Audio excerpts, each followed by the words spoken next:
You know that feeling in a relationship where the honeymoon phase is at its peak? That excitement, that hope for more, that energy of like anything could happen, that essence that makes you so excited. And you have to almost contain it to not feel like a creep to the other person. That just overwhelming joy in a relationship that starts to die off after 2-3 months. And you're kind of left sitting there wondering, well, what the hell happened? And you fast forward maybe a year or two into this connection and there's just nothingness. It's kind of like no effort, no more trying. Everything has reached its limit. And you're sort of sitting there like, I came into it with all this excitement. What the hell happened? Well, that's what this video is about to explain to you. And you're going to want to stick around for the end because I'm going to show you how to fix this missing energy and how you can reinstall it into your relationship so that trying from the other person becomes a normal thing, and from you. What's up, you guys? My name is Mitch, and I help make spirituality practical so that you can apply it to manifest your dreams.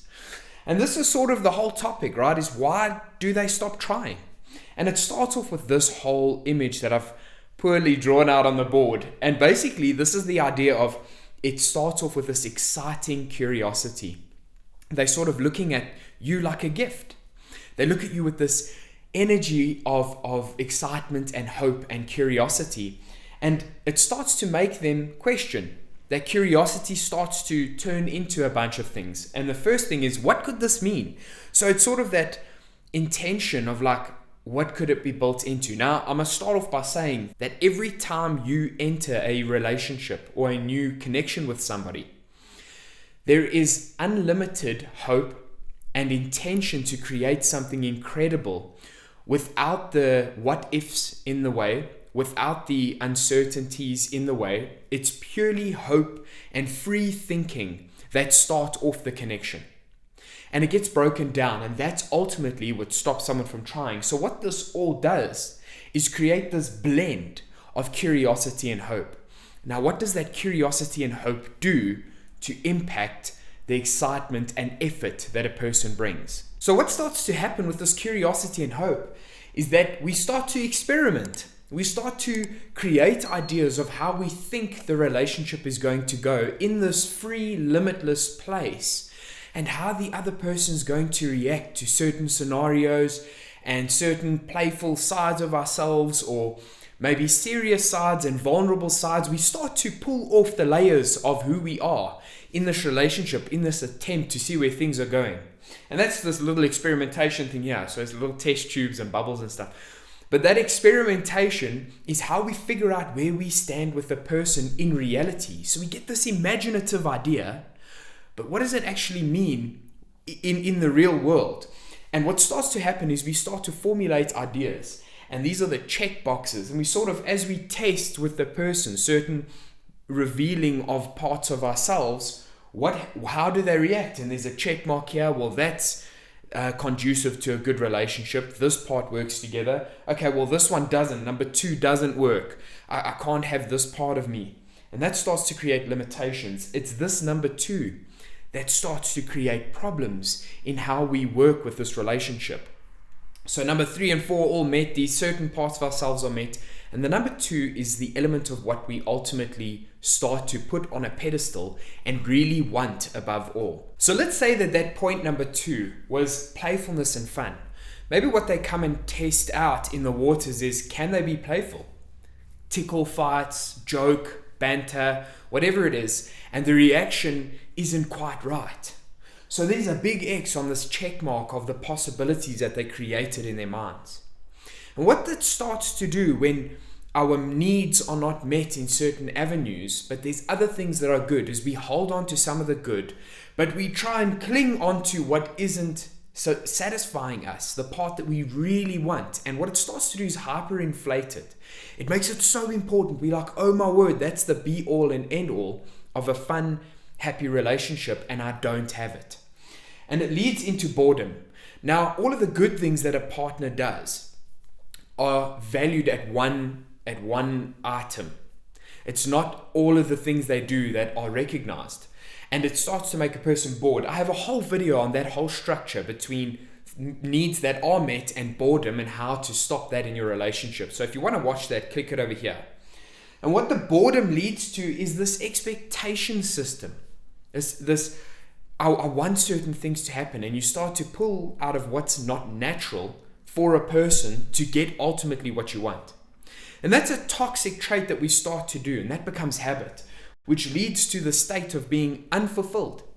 We're just unfulfilled with the relationship because the fun, playful stuff that I really want isn't there. And that leads us to feeling stuck. So people start to feel stuck. And with that stuck energy, there's nothing left to try for except that one thing. And it becomes a bit of an obsession for us. And as we get into this rabbit hole of being obsessed with getting the one thing that we say we really want, in that whole loop, we start to destroy all the other good. And this is partly why in a breakup, so many people miss so much more, because it's that whole idea of once you've lost it, you don't appreciate something until it's gone. It's that idea. And it's because you're so fixated on getting something out of this that nothing satisfies you except for that. There is actually a way to get out of it. And we have to go all the way back to the start, where we start getting imaginative with our ideas of how a relationship should go. So coming right back to the beginning, where it's all exciting, everything is new, and this like limitless energy to create this perfect relationship is running free within you in your imagination, and you start to create these awesome ideas of how a relationship should go. There's actually a manifestation technique you're going to apply to the relationship to get the most out of it, so that trying is normal. That constant effort is part of you. And instead of turning the list into expectations of how we want the relationship to go, we turn it into things that we can feel straight away. So this is the magic. Now, this is part of the manifestation technique. And I'm going to show you something right now that is so powerful. If you're just feeling sad, bar your partner not trying and work being hard, just anything, any reason in the day. And it's actually an awareness technique that you can apply to shift your energy and emotions like right away. So what you want to do is connect with your 5 senses. So your eyes, don't take a look at like, oh, I see the camera, I see the microphone, I see the whiteboard. Notice the distance between the eyes and the camera, the eyes and the microphone, the eyes and the whiteboard. You just become aware of the distance between things and your eye and your eyes. Hopefully there's 2. And then you move on to the nose. Not what can I smell, but become aware of the ability that you can smell in 5 breaths. Become aware. Next is taste. Do the same thing. Become aware in 5 breaths that you have the ability to taste. Then you close your eyes and you go to sound. Don't try and listen for what sounds there are, but listen to close sounds. Maybe if you're laying on your bed watching this, you might hear the pillows, or the dog scratching or licking itself. Then you go further, cars on the street, birds chirping outside. And you move to the distance between you and the sounds of things you hear. And then you become aware that your entire body actually has the sensation to feel. A good way to do this is start with temperature, like it can feel temperature, but then texture on your skin. And what this does is bring you to an aware state. Awareness is key in this whole thing, aware of yourself. And what it does is it removes expectations and all of the problematic behavior, and it goes straight into this list aspect. And when you start to feel that list in that aware state, all of the possibilities of this new crush, or even someone you've been with for a long time, when you start to feel these exciting things, feel the feeling. So after you've done the awareness technique, imagine the life you want. And you're going to include these 3 things: where you want to be, who you want to be there with, and the things you want to have there. And you just imagine it. You can try it on this video right now. If you just imagine those things, what's it like? Ask that question to the version of you living that life and say, what is it like? And the answer will come to you not in words, it will come to you in feeling. That feeling is you've just changed the whole chemical reaction in your brain and enjoyed the feeling of an imaginative idea. That's what's happening with the shiny toy. It's all you. Like if you're the person seeing something, ooh, so shiny, that's all you. Those chemicals are you. It's because they're new. And the way we keep them new is by realizing the feeling, extract the feeling from these potential outcomes of the relationship and just enjoy the feeling as your own creation and live as if it's your reality. When you live as if those feelings are who you are, ultimately having everything you want, that should lead you to one place, and that's gratitude. If you're feeling an immense amount of gratitude for that, what starts to happen is you treat every day like it's new. Those chemical reactions creating the emotions are new. So you can continue to put effort in. Your partner can continue to put effort in. So it's not about changing your perfume. It's not about changing what you wear. It's not about changing your cologne or your clothes or your style or your haircut. It's not about these external things. It's about the internal stuff. So that fun and playful energy that wasn't met in the beginning as a requirement for this imaginative idea, that fun and playful side starts to be explored within yourself, and they are alongside you in that journey.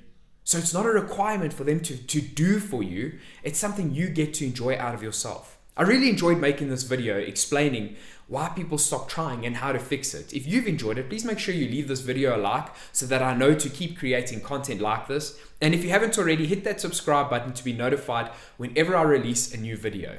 Thank you so much for watching. Mad love and light.